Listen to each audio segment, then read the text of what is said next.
Hello and welcome to the Choreolosophy Podcast, a weekly podcast whose mission is multifaceted. Each week when you tune in, you will find episodes that question best practices, challenge music education dogma, facilitate conversations about touchy topics, demonstrate pedagogies, and conversations where colleagues learn from each other. This is episode 279, Music Ed Podcasts from the Research Perspective with Theresa Hoover. Is a podcast real professional development? Is it a trustworthy source of information? What are the best ways to use one? What are the worst ways? Why do music educators even listen to shows like this and others? In this conversation, Theresa Hoover, a music educator and researcher who advocates for passing the baton to students through student-centered learning and agency and choice, through a book and podcast by the same name, Passing the Baton, discusses her findings on how music educators utilize podcasts for professional development, community, gathering information, teaching ideas, and even emotional support. She shares insights from her survey of music teachers for her PhD research, revealing their motivations for listening to podcasts, the connections they form, and the importance of authenticity in podcasting. Theresa and I also touch on the evolving landscape of music education podcasts, the challenges of commercialization, and the role of student ownership in music education. Theresa emphasizes the need for music educators to critically engage with all the podcast content and the potential for the podcast to serve as valuable professional development tools. But also it raises the question of legitimacy of each podcast to be a reliable source of information, and what happens to the trustworthiness of monetized podcasts like this one.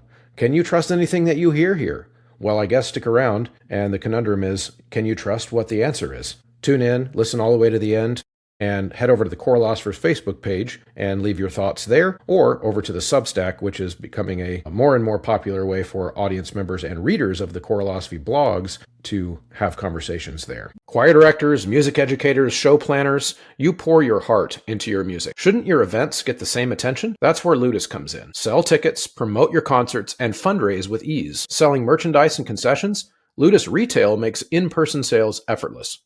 Running choir camps or workshops? They have a classes feature that keeps registration simple, and when you need help, the live support team is ready to pop up with real answers from real people. The best part? It's completely free for organizations. Thousands of music programs already trust Ludus because great music deserves more than just a ticketing system. Ensemble trips can be more than just a performance. They can build community, inspire artistry, and give students a reason to stay invested. That's why I recommend Kaleidoscope Adventures. For more than 30 years, Kaleidoscope has helped student groups travel with purpose, combining performance opportunities with experiences that deepen musical understanding and create lifelong memories. They'll help you find the right destination, the right venue, and the right balance of music, education, and fun. And they manage the planning from start to finish so you can focus on your job as an educator. To explore options for your choir, visit mykatrip.com or find the link in the show notes. A big shout out goes to the producers and Inner Circle over at the Patreon page. These are folks that are really dedicated to keeping the lights on here at this show. Venture Studios, Chandler Smith, Brian Long, Michael Herron, Kyle Peterson, Steve and Kathy Kakachik, David Kowalczyk, Max Jackson, Angie Schilling, Rebecca Chalk, RJ McCracken, Michael Shimp, and Kyle Siddons. All right, everybody, I am here with Theresa Hoover. Theresa is a music educator, music education researcher, and we've been chatting for a little while because she's been doing some research about something that I obviously am going to find fascinating, which is how music educators are using podcasts. Now, of course, I'm going to start before I throw it to Theresa here. My first introduction to a music education podcast was all the way back in 2017 when I was invited to be on one, and I literally didn't know what a podcast was at that time. I was invited to be a guest, and I had to look up what a podcast was, and all the way to now where I'm doing it partially for a living. So I'm excited to hear what the research says on this. Theresa, welcome. Hi, thanks for having me. I'm glad to be here. Why don't you start out by just telling us who you are? Tell us a little bit more about what you are, who you work with, and what kind of fills your day. Yeah, absolutely. So right now, I'm actually a teaching instructor at East Carolina University, which is in North Carolina. Mm-hmm. I just began here back in the fall, and it's wonderful. I work with music education students, undergraduate and graduate level. I'm also in the process of finishing my PhD, which I've been working on. I spent the last 3 years in Arizona at Arizona State University doing that. And before that, I spent 19 years in the classroom, mostly teaching elementary and middle school band, but I have done it all. Elementary chorus, general music, high school, orchestra, guitar, you name it. But these days I spend my time with undergraduate music ed majors, and it's awesome. That's awesome. Very cool. Well, I'm glad you're here to talk about this topic. So let's go first to the topic itself. What led you to do this research in the first place? What sparked the interest for you to dig into how people are using music ed podcasts? Yeah, well, kind of like you, I started listening to podcasts around 2017. Somebody just sent one to me and said, hey, you might be interested in this. And it was a topic that, he and I had discussed, and I listened and I went, this is amazing. And just kind of like fell down the rabbit hole of listening to podcasts. So I became very interested in it. Fast forward, in 2021, I ended up starting a podcast, which I still co-host to this day, and so it's something that I've been doing and just enjoying. And as I started transitioning into the role of like researcher when I was working on the PhD, I was really interested in how music teachers are continuing to learn stuff about music education. Besides, taking graduate classes and going to conferences, like what are the other things that music teachers are doing? And I started to notice that researchers were looking into lots of stuff about Facebook. They were really curious about how music teachers were using Facebook. And there was even a little bit about Twitter, but nobody was talking about podcasts. Yet I knew from my own experience, there were so many music ed podcasts out there. So it was like, what is this thing? Sure, everybody knows we've got the Facebook music teacher groups, but what is this podcast thing? How are teachers using it? Why are music teachers listening? And just kind of what is it doing? So it really was just bringing all of those pieces of my world together into one thing. Right. Yeah, that's awesome. And it is interesting. So first of all, what is your show called? My show is called Pass the Baton, Empowering All Music Students. So okay, awesome. It's a Very co-hosted show, mostly with interviews. We have a blast. That's awesome. Very cool. Yeah. Now, when you started researching this topic, what were some of the questions you were trying to answer specifically, I guess, and what were some of your methods for finding that out? Yeah. So like one of the first things that I learned that you do with research is you figure out what everybody else is saying first before you can get any of your own ideas. What's everybody else saying? So I was reading studies about, a lot of them were why people listen to murder podcasts. There's actually research on that, which is really interesting. And then there were some people talking about just podcasts in general. And then there was one person or one group of researchers who were looking at education in general.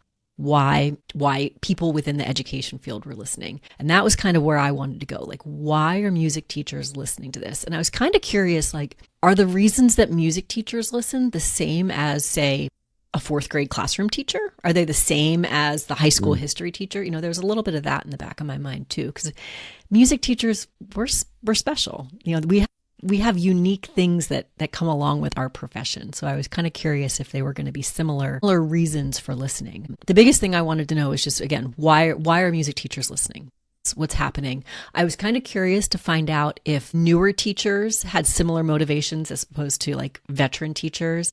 I was curious if it was doing the same thing for rural versus urban and suburban, things like that. I was also trying to figure out if, what some of the benefits were. Like, okay, they're listening for this reason, but what are they getting out of it? So those are some of the questions that I was trying to answer. And I did it with a survey, and a survey that you very graciously were able to share with your listeners. So I'm sure many of the people listening were part of this research, which is actually really cool too. Are you allowed to tell me, are you willing to tell me how many respondents you got? Yeah.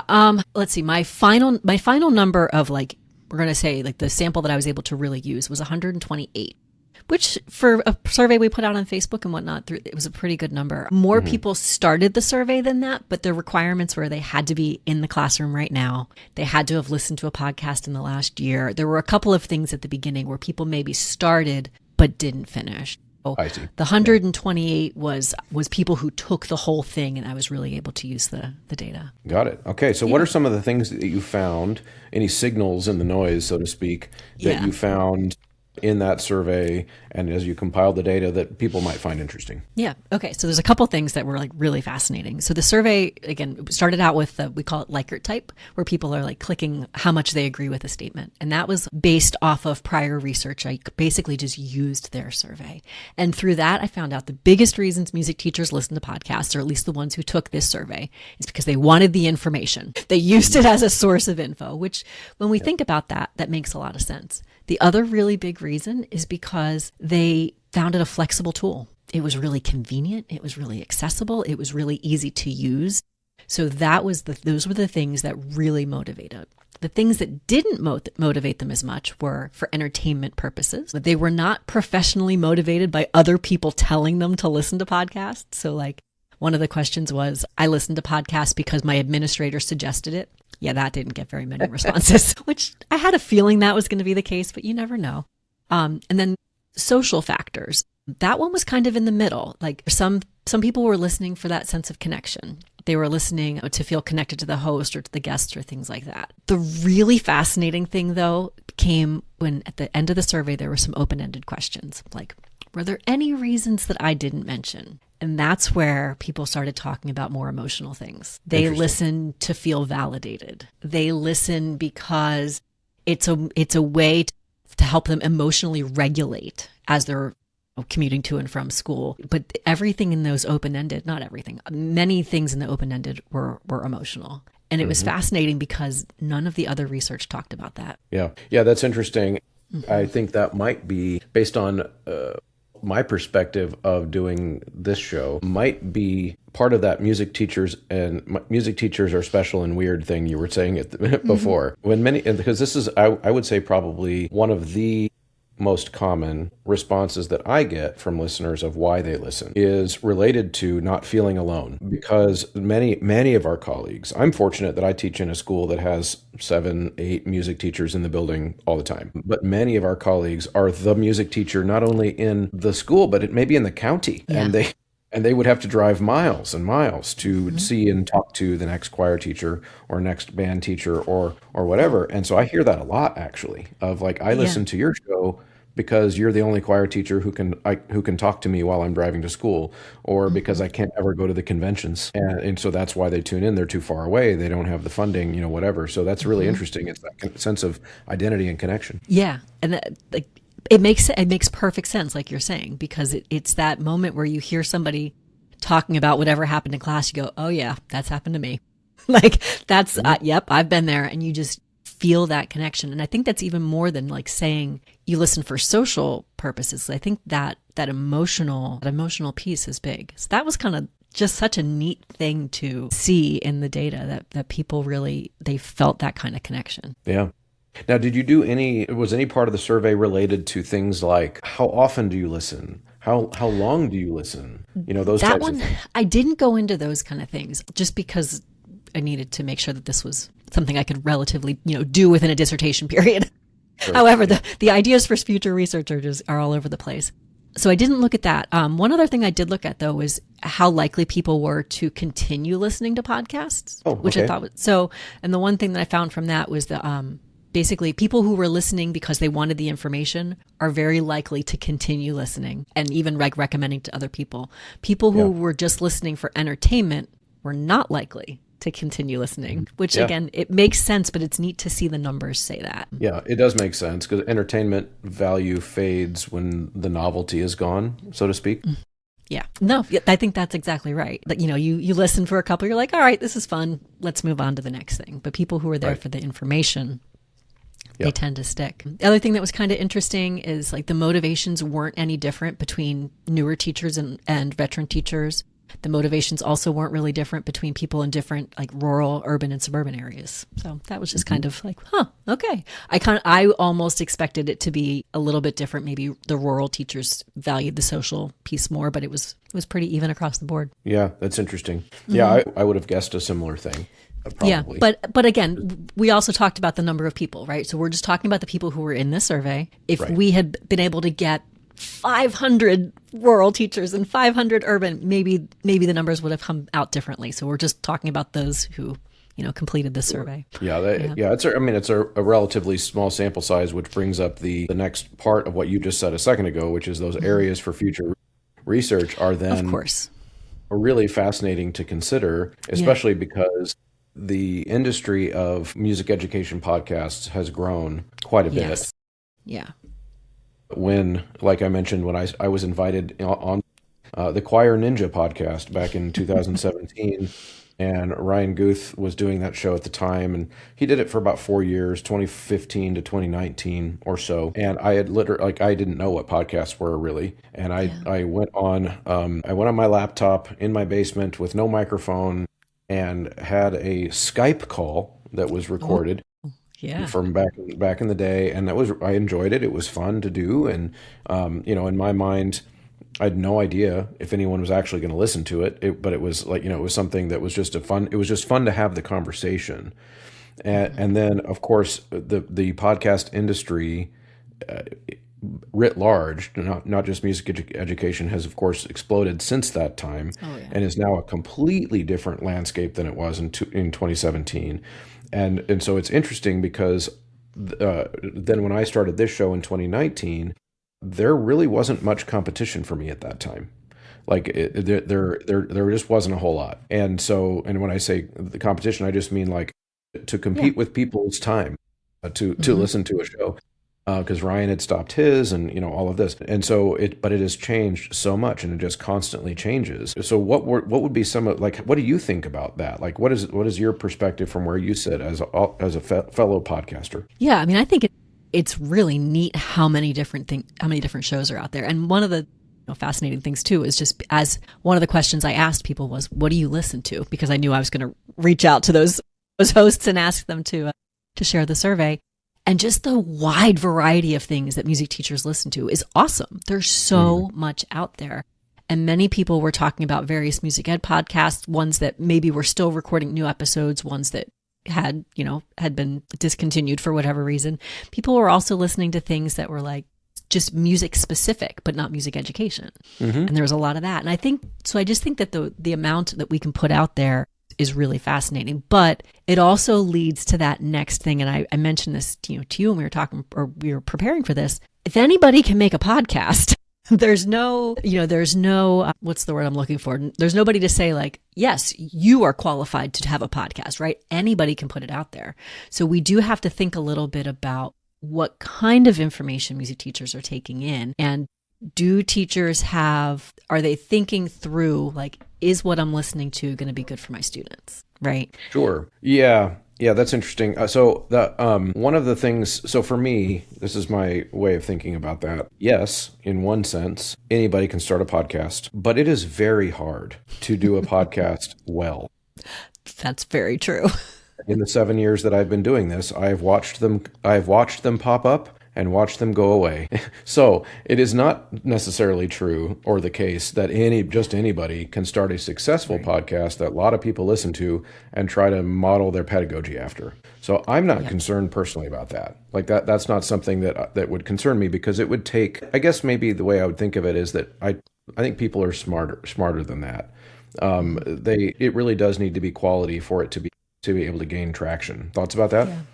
Yeah, no, that's a really good point, because like you said, how many podcasts do we see out there that have 2 or 3 episodes? And then the person realizes, oh, this is way more work than I thought, and it doesn't go anywhere. So that's a good point. Yeah, I guess with just the thinking through it, my rationale and my thought process behind that is just that knowing that the things that I do in my classroom are the things that work for me, but I recognize that might not work in every single setting. So teachers might have to just think through, okay, so this is what they're describing in that particular setting.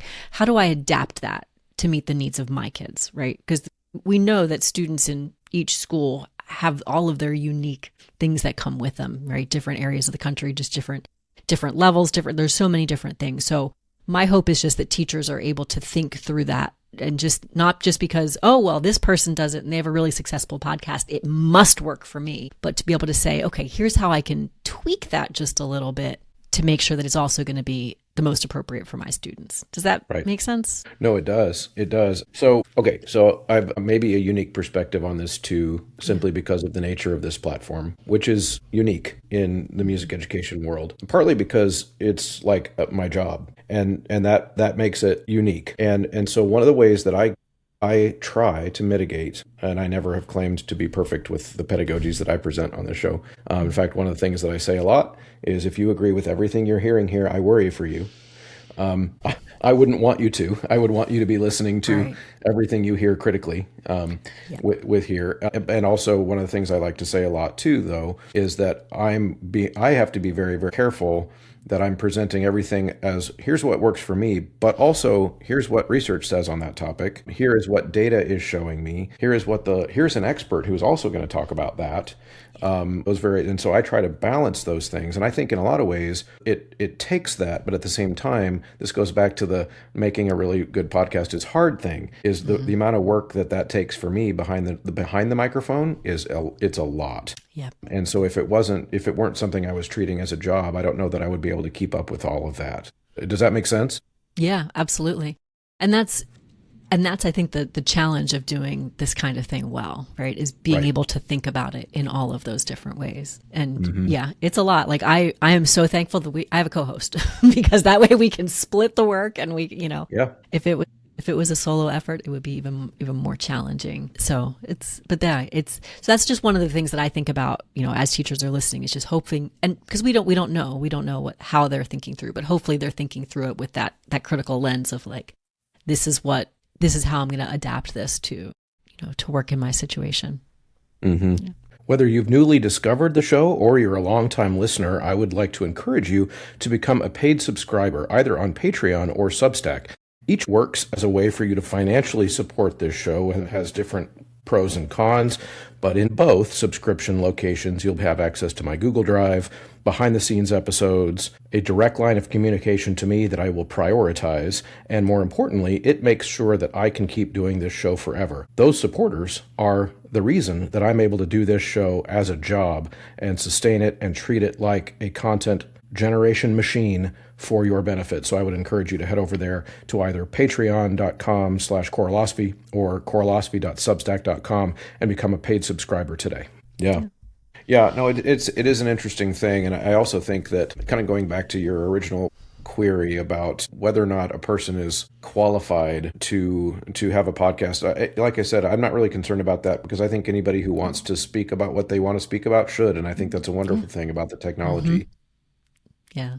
But on the flip side, I would then also ask, who is then qualified to say that person's not qualified? Right. So exactly. And which is where, that's where my concern would come in for any kind of, attempt to delegitimize somebody trying to do this because they don't have this qualification or that qualification. I think in a lot of ways, what makes a good show in any field, not just music education, is that you feel like you're hearing somebody speak authentically from their own personal experience, and you don't get the sense that person is like putting on a performance for you. And I think if you look across the podcasting world of all subjects, those are the ones that tend to do the most well, do the best. Yeah. Thoughts about that? Yeah, no, that's a good way to think about it. And when I was saying qualified, it was just I'm not thinking that we should have any kind of we should not have a bar like you must pass these tests before you can have a podcast. Board. That's not. Yeah, no. No, because you're right. That is part of the beauty of it, is that people can share, and we have to remember that that's what it is. It's the authenticity of people being able to share their stories, and I think that's really valuable. Right. Yeah. So one thing we could do, Theresa, which I think would be really fun, is if you put your researcher hat back on. Yeah. And treat me like a case study. What things about being, doing podcasts and that you mull over, especially as you've reflected on your research, that some of those future research questions that you might have for, and it would, I guess, just call me like the industry grandpa, I guess, and thinking about the things that you're thinking about and how they might interact with what I do here and what you do on your show. Absolutely. So one thing that it almost kind of relates to what we were just talking about. One thing that that came up in the research is one of the specific questions was people responded to the statement, I listen to podcasts as a form of professional development. Yeah. And they use that word PD. Mm-hmm. And that's a hot topic word in research. In music education research is PD. So a lot of people said that they viewed their podcast listening as PD, and they mentioned that in open-ended questions too. So if music teachers are thinking of it as PD, if they're listening to your show and they're like, yep, this is PD, should it count? Should they get credit for it? Should they get like hours? How do we as podcast hosts or, as school administrators or whoever, how do we grapple with that idea that a lot of music teachers are feeling like they're getting their professional development from a podcast? Yeah. That's a great question. Of course, that's a big part of my business model here is providing PD. And so I would say yes. However, I wouldn't say that any podcast that you listen to ever should be necessarily considered PD. Then my response would be to a school district person who's deciding if it counts or whatever, is how would you evaluate whether or not any PD counts? In other words, does it suddenly become more or less legitimate because it's a person talking on the internet, or are we evaluating the content itself? In other words, if you've got a group of teachers in your district, and this core philosophy has been used as a PD in fact, it's been choral methods classes, and universities all over the country are using this show for that reason. And so I would then say it's based on whether or not the show is presented in a way that would qualify for PD if it were live in person. Because if it's not, for example, some of the episodes I do on my show would not qualify as PD. I wouldn't put them out there as PD. It's just two people talking about, whatever topic of the day is interesting to me at that time. And my show's weekly, so I'm talking about all kinds of stuff. But if I'm doing a pedagogy episode with, an expert pedagogue from some place who's incredible, or if I'm doing my literacy series, those types of things are well researched, well presented. I'm being hired to present those very same PDs in person. So why not take the podcast for those teachers who can't afford to bring me out there on a plane, those types of things. So I think that would be my way of answering it, as I wouldn't say just any podcast, but I would say if it would qualify in person, then the podcast is a great substitute. So then who would make the determination, I guess would be the question. School districts have their own way of determining that. That's how I would think of it. Like, this show would qualify for some teachers and not others, depending on how their school districts treat that. And I don't know that there's a better way to handle that. Do you view your podcasting as PD for you? Oh my goodness, yes. Me too. Absolutely.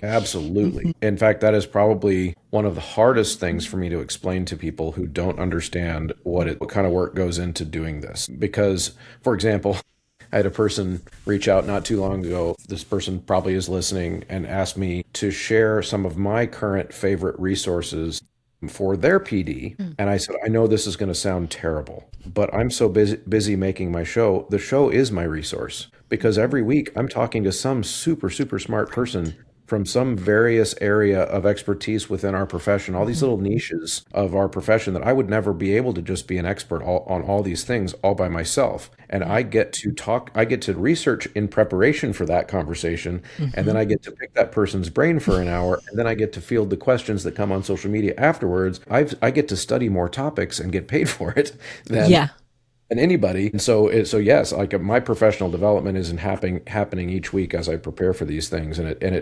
My kids at school have kind of a running joke now for many, many years, which like I'm going to come into class and I'm going to try something brand new that they have never had happen before. Mr. Muntz did a podcast again, like they can tell that I've just learned something new that I'm excited about trying or whatever. And many things I keep and many things I discard, but it is constant professional development. That's a great question. Do you feel that way too for yours?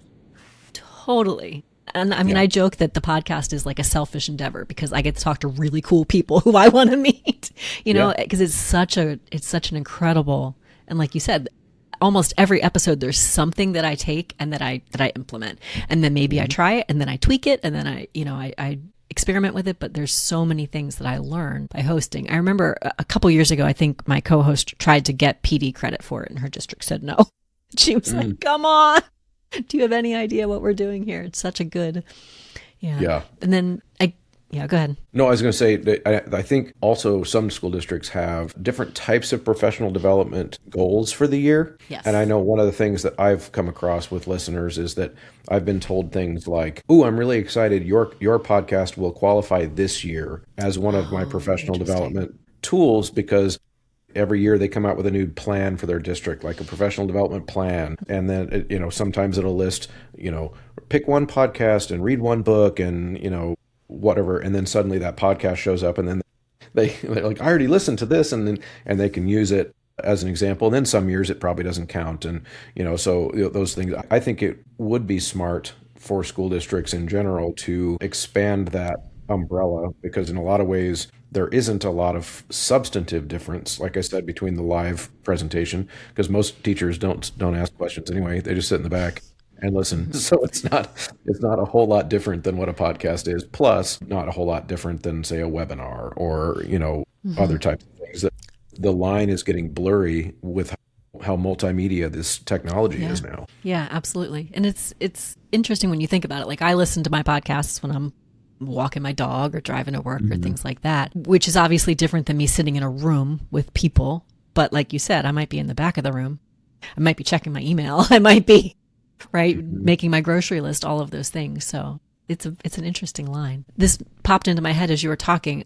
The other thing I'm kind of curious about is like the motivations for the podcast host as well. So obviously we both view it as a form of PD, but are the motivations similar? And then this kind of goes beyond just you and I, but how is it different for, say, the big companies that have podcasts versus the people who are in the trenches in the classrooms hosting them? Like, what are the differences in those kind of podcast hosts and their motivations, which is always an interesting topic when you bring in. I know, but it's like, this is the stuff I think about, right? Yeah. See, I love this question because I can answer it very simply, but in my way, which is very dry and sarcastic. So the difference between a show like this, for example, and a show that is like the company's podcast is that people listen to this show. People don't listen to company podcasts, and that data is, you can seek that.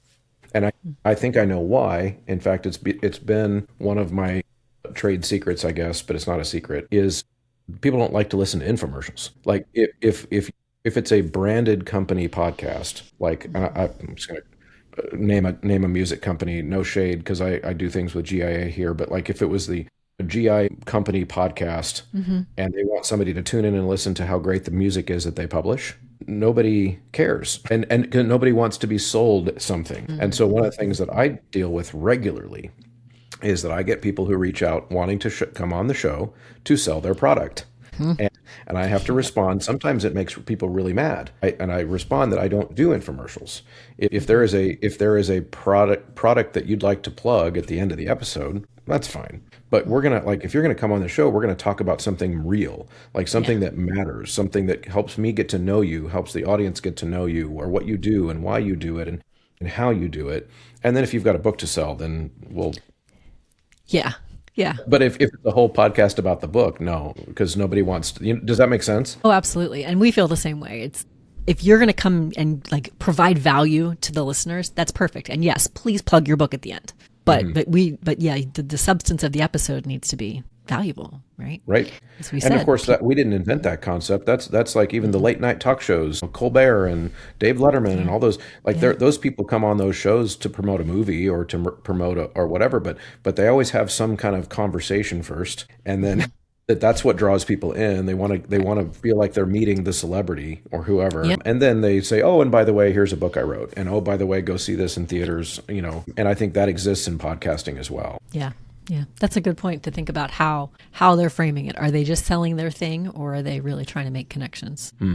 Yeah. Now, of course, I'm going to jump to something you sent in an email because I think it's related. Because you also said, you asked, one of your bullet points is, should we think differently about podcasts that are monetized, sponsored by a company, advertisements, etc., which are not big, and that's not quite the same thing as an industry podcast or a company podcast. So what leads you to that thinking? Yeah, I guess that, so we were talking before about like why we do this, right? And you and I both agreed, like we do it because of how much we learn from it and how much we love that process. But somebody who may be thinking more from a monetary perspective, or like the sponsors, do you think that's different? Do we think about those differently? I think a lot of people do. A lot of people do. I know that for me, one of the things that I get kind of accused of all the time is creating clickbait for financial gain. That is what people say that I'm doing. In reality, most people, I don't think, realize what it takes to generate the kinds of listenership that would allow someone to sell ads. Like in the podcast, like we're talking about it's thousands and thousands of downloads weekly, monthly, and it has to be pretty consistent, or else you're not going to sell ads. And so one of the things, though, that I try to do to mitigate concerns that somebody might think, because usually those are concerns from people that don't actually listen to my show. That's what I've discovered. They're just like, they see things. But is that for example, if somebody's going to come on and be an advertiser here, the very first conversation I have with them is under no circumstances at all ever will you have editorial control over what happens on the show. In other words, if that's going to be an issue, if you're going to be concerned about what I say or when I say or who I talk to or when I talk to, then this is not going to work. And so you have to be okay with that, because what I'm trying to do is I'm trying to protect the authenticity that made the show popular in the first place. Yes. And if I don't lead with that, then I'm also not being authentic with the advertiser, because I don't want to promise them something that I can't deliver on. So that's how I think about it. Thoughts about that? Yeah, no, I think and you said the authenticity word again, right? I think that's been the key through a lot of this, is that you have to figure out how to maintain that. And I guess the thing is we don't know about other podcasts that they are still holding that. And I think part of my reason for thinking about this is just like influencer culture. Right. Anybody on social media has seen that and has seen the people who are, that is the goal. The goal is to have that influencer status, as opposed to necessarily putting out the best music education content. I don't think we see that in podcasts as much yet. Do you notice that in the podcasting world? Well, so these are great questions, and I'm really glad you're here, Theresa, because this is interesting for me. In a lot of ways, it's kind of cathartic to have this conversation, because again, for the way that I operate this show, there is influencer status that I've kind of had to try to achieve to get the kind of numbers that I do, which is where the clickbait accusations come from. But the problem is folks fail to sometimes recognize the point. The point of lots of social media activity is to get you to come listen to the podcast. Right. Because the way I think of it is, like, if I get 200,000 views on a video of me teaching from a clip from a show of a pedagogical demonstration that's 90 seconds long, anybody is going to watch that and be able to pick apart a bunch of holes in the pedagogy there, because that just wasn't a very thorough demonstration. It's 90 seconds. But the whole demonstration is on the is on the show. Right. And it's like an hour long. And if you want to go to it there, you can. But I also know, and I think I'm just okay with it. I'm okay with the idea that not everyone's going to come to the show. Some people are just going to watch the 90-second clip and go, oh, he's just throwing out clickbait. And I was like, well, but of the 200,000 people that watch that video, if 200 come and listen to the show, then I've done my job. And if people want to gripe online, then they can gripe online. So that's kind of how I think of it, as like, I'm willing to play the influencer game so that I can get people to come to the substance, which is the actual conversations. Yeah. Yeah. And I think, again, that seems to be the more authentic way to do it. There are other people in other areas, whether music ed or not, that have different ideas about influencer culture, right? So that's just something we have to kind of be aware of. And I think we have to be aware of that just in all facets of things that are online, not just this podcasting world. No, you're exactly right. Yeah, you're exactly right. And I wonder too if, and I think this could be another example of music education is just unique in a few ways that make. So for example, I can't imagine a scenario where I could put a video out, like a clip of a show, that would get so many views and clicks and everything else that I am suddenly making my living from the clicks and the clicks. Yeah. Like, that's not how it works for me. Like, Joe Rogan can do that, but but I can't do that. Like that, we're not talking about millions and millions of clicks and views. I actually have coined a term up for this. I sometimes have videos that go viral. That's the term that I've coined. I won't ever have a video go viral. Like, there's not enough people who are interested in this content and the music education content. It's too niche. Yeah. And so you do kind of have to just like try to go onto social media and drag as many people as you can over to the actual content, and that's where the real conversation happens. Right. And that's where you're providing the value to people. You're not just saying, go to my Teachers Pay Teachers store and buy a worksheet, that's right, whatever it is. You're saying, come listen to my podcast. That's where you're going to gain the real info. Yeah. Yep. Yeah. So that's exactly right. And I think I wouldn't say there's anything wrong per se with creating teacher materials for sale. My concern with it is that, like, it should also include the demonstrations. It should also include the conversation about why it works. It shouldn't just be like, click and download and buy this. I've always felt like that is just so incomplete. Yeah. Yeah. And I guess that's one of the benefits that podcasts afford, right? Because we can have the conversation. We can talk about, here's what worked. Hey, here's the first time I tried it. Here's what didn't work, right? Yeah. And then here's how I adapted it the second time. We can have the conversation on a podcast to get deep into those things. So even if we are selling a worksheet or whatever, we're giving them all the rest of that value. Yeah. Yeah, that's really good. And I think, only in a podcasting format can an audience member really pick up on some of the nuances and the humanity of the PD provider, or in this case, or the person, the expert talking about something or whatever, because everything else just becomes sometimes just like a downloadable PDF, and that's not, there's no humanity there. And there's also no opportunities to kind of hear the other sides of the coin with a lot of ideas you try. Here's a thing that could work in this scenario, but if I was in this scenario, I don't know if I would do it that way. That kind of thing is so important to what we do, because everybody teaches in such wildly different situations. But I think that also, that ties back to that emotional piece that we were talking about before. You're not going to get that reading a blog post or downloading a PDF or any of that. The way that with podcasting, we have the voice. It automatically makes it a more intimate conversation, right? And sometimes you feel like you're part of the conversation with the host, that we can have that emotional connection. In a lot of media things, they talk about the idea of parasocial relationships, which is the relationship that it's kind of a one-sided relationship that someone forms with a media personality. Yeah. Originally, they talked about it a lot with soap operas, how people would become emotionally attached and feel like they had an emotional relationship with someone on a soap opera. And that's becoming a thing in the podcasting world too, is that people form these relationships. And I think about it, I'm like, because that person, he's on every commute that I have. He's on my drive every day. Of course we're friends, Yeah. And it's because of that intimate nature of the voice and hearing someone speak. Yeah. Now, it's funny that you bring that up. You may or may not have seen it, but we're actually having this conversation right now on the 7th birthday of this show. So, well, that's exciting. Yeah, so this show was started on February 19th, 2019. And so on my Substack and on the show, I did an episode that just dropped out today of reflecting on some of these very things, actually, of just the things that I've experienced kind of operating in this very strange place within our profession that 10 years ago didn't exist. This is something that I was never taught how to do in undergrad. How to have a music ed podcast was not one of the classes that they offered at the conservatory in 1997. That was just not one of the things. And so I'm kind of navigating all of these things, on my own, and because there isn't a network of us, for example. There isn't a professional organization of music ed podcasters. Maybe 20 years from now there might be, and maybe there should be.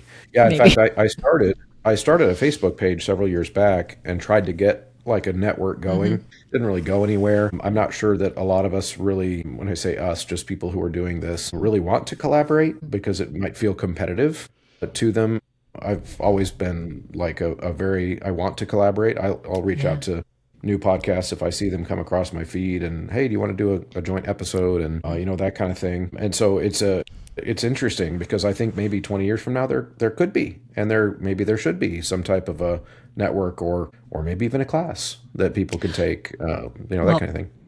It's funny you say that. I'm actually teaching a class right now. Oh, well, look at you. Yeah. So Vandercook Tell us about University. That. Yeah, so Vandercook College of Music, they do online classes for music teachers. So I'm teaching a class. It's called Podcasting for Music Educators. And throughout the class, people are going to be learning, they're learning about what podcasting looks like in music ed, and then they will start their own podcasts. So we are currently sitting in week 2. So ask me again in a couple of weeks. But it's been blast. Does that include so I'm assuming that would include kind of the basics of the technology too, just what to get, how to set it up, that kind of thing? Yeah, a little bit. It's obviously very dependent on where people are, right? So one of the things that I'm doing right now is just figuring out who knows what, who has recorded audio in any case before, who has. And then from there, it'll be the basics of the tech, how to use it. And then just also how to think through, what do you want your story to be about, right? Do you want to be talking, and who's your audience? It could be a music ed podcast that other music teachers are going to listen to. Maybe it's a podcast for your students. Maybe you're trying to teach your students things, right? Because that's another great way that we can use this medium. Yeah. Or maybe it's a podcast as a form of advocacy to share with the community all of the cool things that are going on in your program. So people have to decide, what avenue they want to take. It'll be fun. Yeah, I've toyed with that idea over the years of what would it be like to start a podcast at school, like about school related things, choir music things, band, orchestra. Like I could imagine like a whole music department podcast. Yeah. Where they get to share with parents some of the things that are cool that are happening on a day-to-day basis that they would never see at a concert, because parents show up, once a quarter for the concert. They don't see and hear about necessarily all the cool things that are happening during the day. Yeah, and to have the opportunity for the students to share that with their own voice and their own words could be really neat. Yeah, that'd be incredible. Yeah. Well, Theresa, okay, so let's do one more thing. I'm going to officially grab the mic back now. And I want to hear a little bit more about your experience as a podcaster, and the things that I'm specifically interested in are, because I shared several things already, but like the things that make you the most excited to do an episode. Like, so for example, are there stories that come to mind or episodes that come to mind that you were just really excited to have that conversation, and why? Well, yeah. So we said before, it's this opportunity to talk to people who I admire.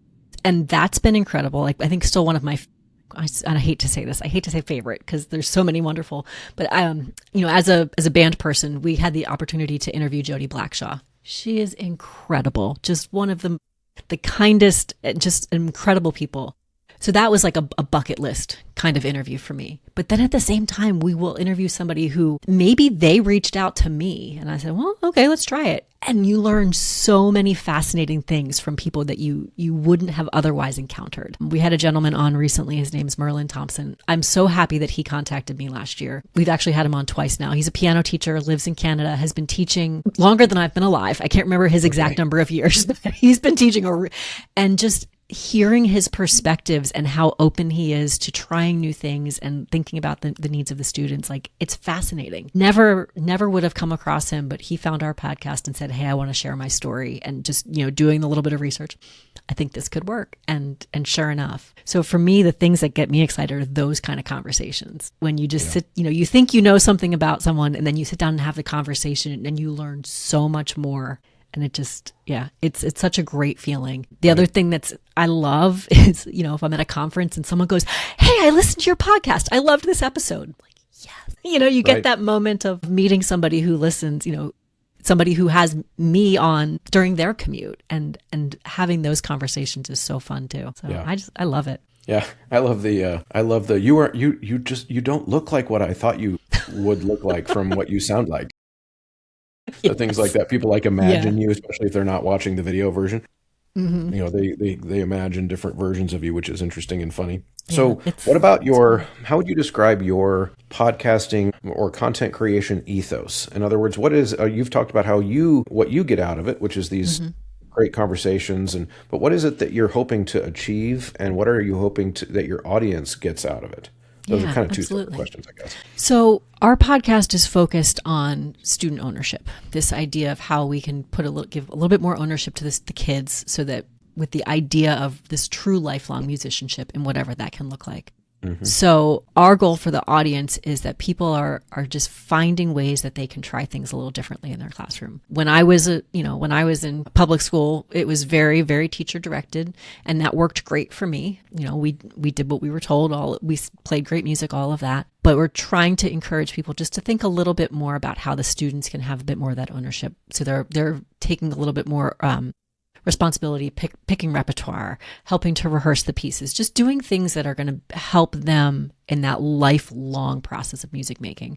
So ideally, again, the listeners are just finding tidbits, things that they can try, things that they can do in their classroom, ways that they can maybe even just think about things a little bit differently to achieve some great things. So when we think about our guests, that's what we're looking for. People who have taken those chances in the classroom, who've tried something different, and they're sharing how it's gone. Again, it's always so nice having people tell the story, because you hear well, I first tried it this way, and then I tried it this way, and you get to hear that whole thing, as opposed to just like, go do this and it works, right? You get to hear the progression. You get to hear where it started, where it's been, and what they hope to try next. So it's just a lot of food for thought. So I have a question about that then, for that goal for you for your show. Yeah. So in band, because you're a band person, I'm a choir person. Mm-hmm. I was in band, but that is also true of almost every choir person ever. And I was in choir. That we were once in band and or orchestra or played piano.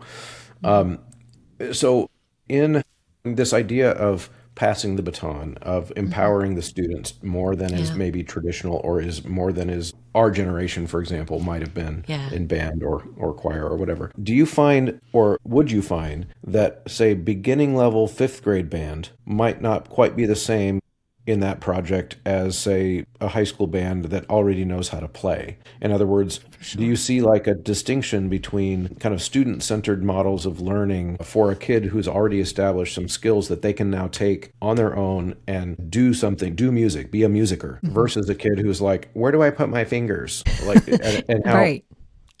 does that make sense of how maybe the Oh, yeah. student-centeredness wouldn't always be the same in all those situations? Yeah, it's definitely not going to look the same. And if you try to make it, I think it's going to be a big problem.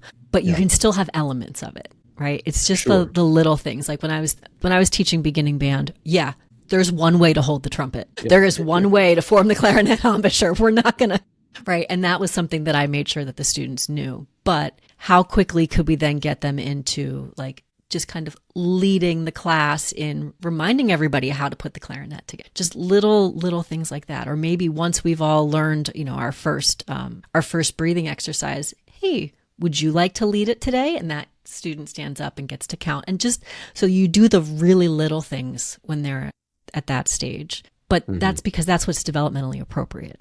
Right. That's the kind of stuff that's going to make the most sense. And then as they get older, as you work with the students longer, then you can start doing more things.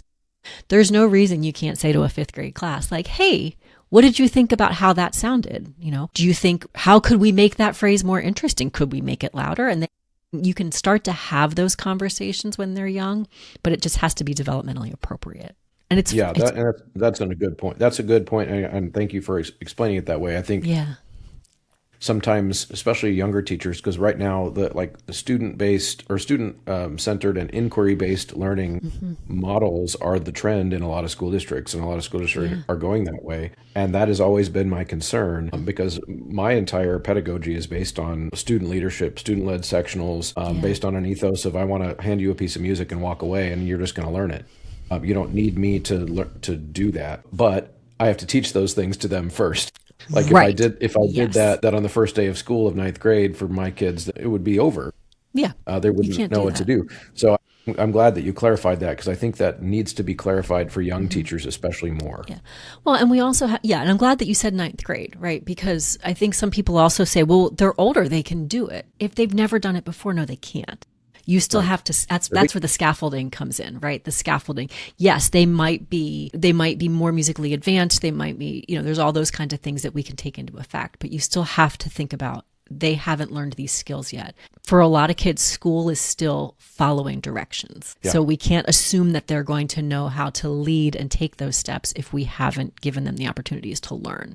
That's why I kind of advocate for what can we do when they're younger, just to give them those little things, like to give them those opportunities to make choices for themselves and to think musically. And what's kind of fun with the younger ones too, is they also don't know what the right answer is supposed to be. So like, how the older students, they're always looking for like, they know what they think, that they want the right answer. You can ask young kids like, hey, how do you think we should phrase this? And they might say something completely bizarre, which is kind of fun. Like, oh, you think we should get louder there? Let's try it, right?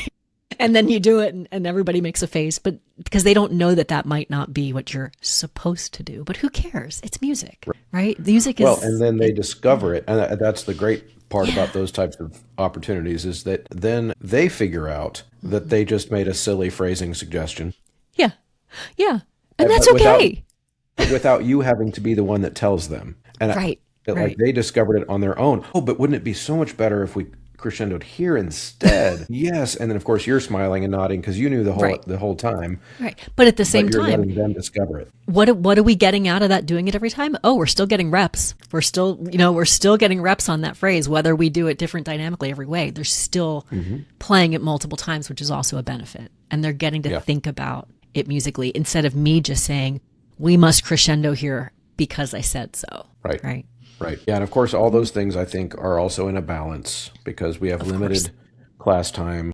Of course. We could let kids argue about the shape of the phrase all hour, and then we could never Of course. get the concert ready. And so sometimes, and that's where I think the conductor does still have some of that old traditional responsibility, which is if there's course. 10 different phrases in the room, we need to decide. You could vote, but even that takes time. And sometimes, like, you got to make decisions and make the rehearsal go. Yeah. And so I think really what matters, and I want to see if this maybe could be our final little discussion here, is what matters is not necessarily that every single decision is being made by students to overturn some kind of a hierarchy. What matters is that kids are being taught that their input matters, and also that they are there to be a part of the creative engine that is the ensemble. That they are not the whole engine, but neither am I, the conductor. I'm not the whole engine either. I'm a part of it. I've got my conductor hat or whatever, but you're part of that creative engine too. Thoughts? Yeah, no, I agree. It's that it's not all coming from me, that we are a team. Yeah. We're going to all work through this, and that you are going to have opportunities to think musically, right? To be a musician and not just a rehearsal robot who knows how to push down the right buttons at the right time, right? Yeah. So we want you to be able to think about it musically, so that when you do have the opportunity to not have a conductor, you can still make music without me, right? Because that's what, I mean, I imagine that's what all of us want. Whenever they leave us, we want the music to keep happening. Yeah.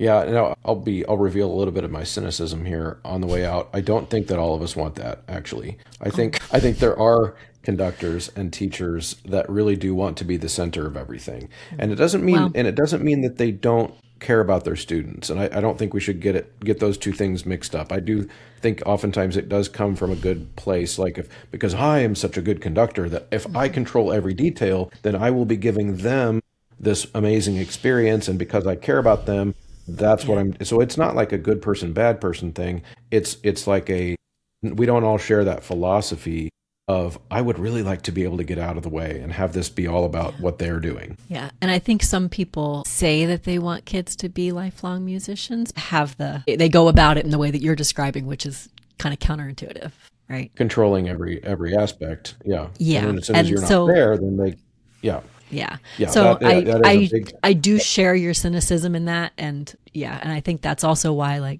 that I feel like that's part of why we do our podcast, is because we want people to just to think, right? Yeah. Now, of course, I think most of our listeners already do think the way we do, but hopefully we can help other people just to think about the little things. It doesn't have to be all of us. And it's hard, right? We're musicians. We do this job because we are musicians, and a lot of us get a lot of musical value out of it. But we have to remember that they're also developing musicians too, our students. Yeah. Yep. Yeah, no, you're exactly right. I'm working on a new presentation right now that I've not given before, and it's going to be episodes, or a series of episodes on the show eventually. But it's just called "Give Them Tools and Let Them Build," and I'm kind of codifying that into an actual pedagogy that I could present. It's just been something I've randomly been talking about smatterings of over the years, but I'm turning it into something a little bit more concrete. I'm excited about that, but sounds like it has a lot of similar themes to what you're presenting. But for the choir side of things, mine's in the choir context. But this has been a fun conversation, Theresa. Before we sign off, though, tell people, if you can, is there a way for them to interact with your research still, or is it the kind of like fancy only in a journal kind of thing? Do you have it published online? So that's all a not yet. I don't know when exactly this is going to be airing. On March 20th, I will officially defend this thing, and then you'll be calling me Dr. Hoover. And then at that point, I'm going to be writing it up. My goal is that I want this research to be accessible to people. So that means I'm going to likely have a blog post. I'll probably have another podcast episode about it. Yes, it'll hopefully go into a journal as well, but I want it to be very accessible. So probably the easiest way is just to either follow me on social media or my website, and then to keep updated that way. Because I don't want this to live in the ivory tower. This needs to be out there because it's music teachers who helped create it, and let's get them to be able to see it. That's great. And then how can we find your podcast? So the podcast is called Pass the Baton, Empowering All Music Students. You can find it on any of the platforms. We're also on YouTube. Pass the Baton has both an Instagram and a Facebook page as well. You can find me on Instagram as Musical Theresa. Pretty easy. I'm on Facebook too. So that's awesome. And people can find the links in the show notes. I'll track those down and drop those in there so that they can stay in touch with you and read some of this research. And yes, they will hear this in time for that. So exciting. So that'll be great. Awesome. All right. Well, Theresa, thank you so much for spending an hour with me. Yeah, thank you. I really appreciate the opportunity. Thank you so much for sticking around to the end of a conversation. If you are still hearing my voice, that means you're one of the MVPs, one of the diehards, one of the real ones, as the kids say. So if you are willing on the way out to check out a few different ways that you can help me continue to make this show high quality. One, use the promo code. That's the biggest one. At Sight Reading Factory, at mymusicfolders.com, at mychoirropes.com, at graphitepublishing.com, and endeavormusicpublishing.com. All of those take the Choirlosophy checkout code. And of course, now the newest one is 3-Minute Theory. You can get a 15% discount when you enter Choirlosophy at checkout there. And of course, going to Apple Podcasts and leaving a positive review is very helpful there, and sharing the episodes to your colleagues in real life and on social media. All of those things are incredibly helpful and allow me to continue to create this resource for you. Thank you so much for tuning in. We'll see you next time.